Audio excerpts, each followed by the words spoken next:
हिंदुस्तान और पूरी दुनिया में मशहूर जामिया मिल्लिया इस्लामिया जो आप पीछे हमारे देख रहे हैं, तकरीबन 1 साल से वाइस चांसलर का ओहदा जो है वो खाली है।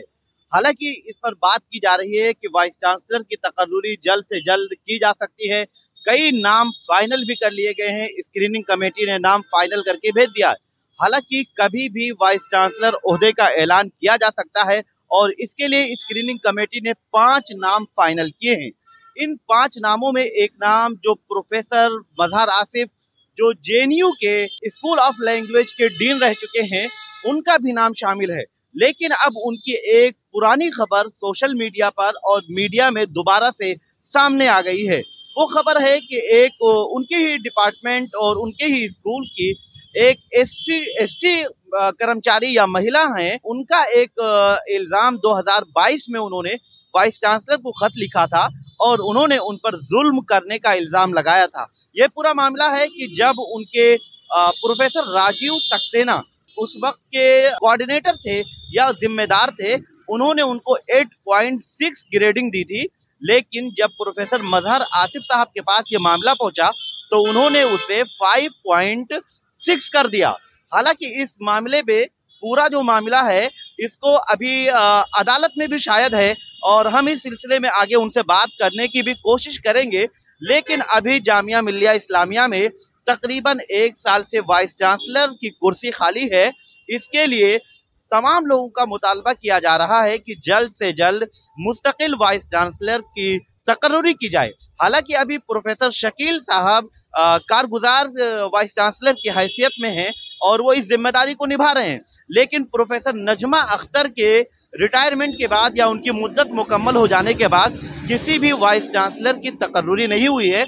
इसलिए जामिया मिल्लिया इस्लामिया को मुस्तकिल वाइस चांसलर की ज़रूरत है। प्रोफेसर मजहर आसिफ साहब जामिया मिल्लिया इस्लामिया के वाइस चांसलर की दौड़ में शामिल हैं, लेकिन उनके खिलाफ एक SC/ST लेडी से जुड़ा हुआ पुराना मामला जो जेएनयू का ही है सुर्खियों में है। उन पर इल्ज़ाम लगाने वाली लैंग्वेज लैब असिस्टेंट से भारत एक्सप्रेस की टीम ने कांटेक्ट किया और उनसे इस पूरे मामले पर बात की है। उन्होंने कोर्ट का हवाला देते हुए कहा कि अभी यह मामला अदालत में चल रहा है, इसलिए मेरी मजबूरी है कि मैं इस मामले पर कैमरे के सामने बात नहीं कर सकी। उन्होंने बातचीत के दौरान ये इल्ज़ाम ज़रूर लगाया कि मैं बहुत प्रेशर में हूँ, मुझे कुछ समझ नहीं आ रहा है कि मुझे क्या करना चाहिए, क्योंकि जिनसे मैं लड़ रही हूँ वो बहुत पावरफुल लोग हैं। हमने लेडी लैब असिस्टेंट के दिल्ली हाई कोर्ट के वकील अभी चिमनी से भी फ़ोन पर बात की।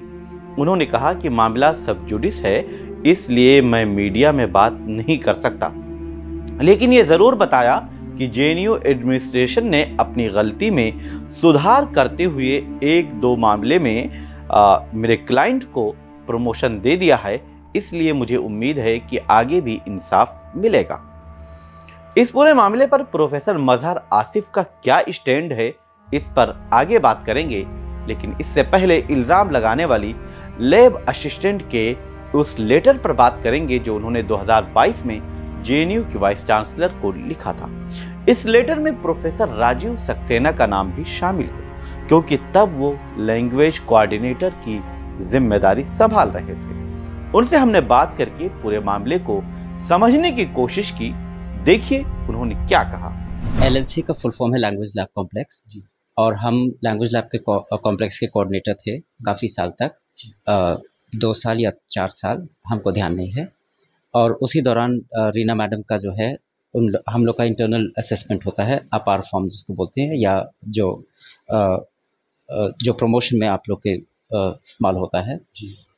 तो उसमें हमने उनको ग्रेडिंग दी थी, शायद 8.6 या कुछ ग्रेडिंग दी थी। एंड एज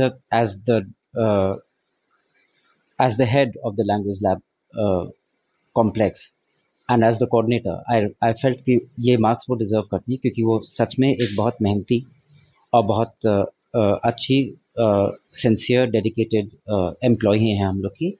और कोई भी हो, चाहे महिला हो, चाहे SC हो, चाहे ST हो, चाहे जनरल कैटेगरियों के हों, एज ह्यूमन बींग्स हम लोग को उनकी मदद करनी चाहिए। उन जो अच्छा काम करना है उसको आगे बढ़ाना चाहिए और उसको जो है हम लोग को हेल्प करना चाहिए, इनकरेज करना चाहिए।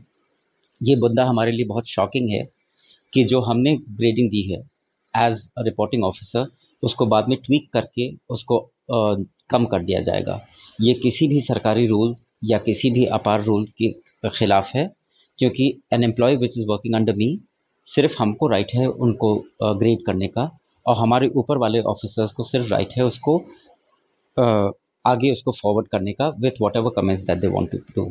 और अगर आप किसी भी एम्प्लॉय को, अगर हम भी अगर किसी को डाउनग्रेड कर रहे हैं, तो उससे पहले एज़ पर रूल्स हम लोगों को जो है इन्फॉर्म करना होगा अपने एम्प्लॉय को भी, और उनको बुला के पूछना होगा कि ये खामियां हैं आप में, आप इसको सुधारेंगे कि किस तरह से इसको आगे बढ़ाएंगे। तो ये तो हमारे लिए बहुत शॉकिंग है। बट एक चीज़ आपसे बातचीत करके हमको ये खुशी हुई कि रीना मैडम ने इसको जो है वो कोर्ट भी ले जा चुकी हैं, हाई कोर्ट में भी मामला है, और ये जो है SC/ST सेल में भी मामला है GNU के, और बाहर में भी शायद नेशनल कमीशन फॉर SC/ST में भी मामला चल रहा है। और हमको तहे दिल से उम्मीद है, और हम यही चाहते हैं कि रीना मैडम को जस्टिस मिलनी चाहिए, और उनको जो है जो भी इनके साथ में गलत हुआ उसको अंडू करके उनको पूरा इज़्ज़त के साथ में उनको प्रमोशन मिलना चाहिए। एज अ कोऑर्डिनेटर हमने तो सिर्फ अपनी तरफ से उनको ग्रेडिंग दे दी थी, the best possible grading 8.6 out of 10। उसके बाद में क्या हुआ, यूनिवर्सिटी ने क्या किया क्या नहीं किया हमको नहीं पता है, मगर अगर रीना मैडम उनको आगे ले गई हैं SC/ST कमीशन में भी और हाई कोर्ट में भी, आई एम श्योर कि कुछ हुआ होगा जो सेटिस्फैक्ट्री नहीं होगा GNU के लेवल से, इसीलिए तो बाहर गई हैं। नहीं तो हम लोग GNU में ही अगर गुहार लगा के हम लोग को जस्टिस मिल जाएगी तो हम लोग बाहर कोई क्यों जाएगा, चाहे एम्प्लॉई हो, चाहे स्टूडेंट हो, चाहे स्टाफ हो, चाहे फैकल्टी मेंबर हो। उन्होंने भी ज़रूर से कोशिश की होगी, कोई ज़रूर से कमेटी बैठी होगी, क्योंकि GNU के सिस्टम्स बहुत स्ट्रॉन्ग है, मगर हो सकता है उनको जस्टिस ना मिली होगी, इसलिए वो बाहर गई हैं। हाँ, ये गलत है कि हम उस सेंटर में नहीं हैं, और ना हमको जानकारी है, क्योंकि हम स्पेनिश में हैं और वो बिल्कुल ही डिफरेंट सेंटर में है, डिफरेंट डिपार्टमेंट में। वो हम लोग के डीन भी रह चुके हैं, और हो सकता है हम आपसे बहुत अच्छी तरह से बात कर रहे हो, मगर हो सकता है और लोगों के साथ हमारा बर्ताव ठीक नहीं होगा। तो 32 लोगों के साथ में हो सकता है हम अच्छे हों, और 32 लोगों के साथ में हम लोग गलत हो रहे होंगे। तो हर एक आदमी के दो पहलू होते हैं, तो हम ये नहीं कह रहे कि वो बिल्कुल ही गलत हैं, बहुत ही ख़राब आदमी हैं। हमारे भी बहुत अच्छे ताल्लुकात हैं, हम उनको बहुत रिस्पेक्ट करते हैं, एज एन एकेडमिशियन उनको वो करते हैं। बट अगर गलत किया है, रीना मैडम जी ने बोला हुआ है, तो अगर वो बोल रही है कि हमारे को डाउनग्रेड किया गया है, तो इसमें भी तो हम लोग को देखना चाहिए ना कि एक जगह जहाँ पे हम लोग को पता चला है कि गलत हुआ है, उस चीज़ का भी तो हम लोग को जस्टिस लानी चाहिए। We have to close that chapter also. अगर हम बहुत अच्छे हैं और कल जाके हम किसी का कत्ल कर दें, तो कोर्ट क्या ये देखेगा कि हम बहुत अच्छे आदमी थे मगर हमने एक ही बार कत्ल किया है? आई मीन ये तो कोई लॉजिक ही नहीं है। प्रोफेसर राजू सक्सेना ने क्या कुछ कहा ये आपने देखा, लेकिन ये पूरा इल्ज़ाम प्रोफेसर मजहर आसिफ साहब पर है, इसलिए उनसे भी बात करने की हमने लगातार कोशिश की, लेकिन उन्होंने कोई बात नहीं की और न ही किसी मैसेज या कॉल का कोई जवाब दिया। जबकि उनके सेंटर के असिस्टेंट प्रोफेसर शहबाज आमिल ने एक रिटर्न बयान भेजते हुए कहा कि प्रोफेसर मजहर आसिफ के खिलाफ एक निगेटिव कैंपेन चलाई जा रही है ताकि उनकी इमेज को खराब किया जा सके। प्रोफेसर मजहर आसिफ को डिटेल मैसेज भेजने के बाद असिस्टेंट प्रोफेसर सुधांशु त्रिवेदी ने हमें फ़ोन करके बताया कि मैं प्रोफेसर मजहर आसिफ के कहने पर बात कर रहा हूं। उनका यही बयान है कि उन पर लगाए गए तमाम इल्ज़ाम झूठे और बेबुनियाद हैं। प्रोफेसर मजहर आसिफ को बदनाम करने की कोशिश की जा रही है। इस मामले में JNU की वाइस चांसलर शांति श्री धूलीपुड़ी पंडित से हमारी टीम ने लगातार कांटेक्ट करने की कोशिश की, लेकिन उनका रिस्पांस नहीं मिला। बहरहाल हमारी ये वीडियो देखकर आप खुद फैसला कीजिए कि सच्चाई क्या है और पूरा मामला क्या है। हमने एक जर्नलिस्ट होने के नाते तमाम पहलुओं पर बात की और मामले की तह तक पहुंचने की कोशिश की है। अगर आपको हमारी ये वीडियो पसंद आए तो लाइक कीजिए, शेयर कीजिए और कमेंट बॉक्स में अपनी राय जरूर दें।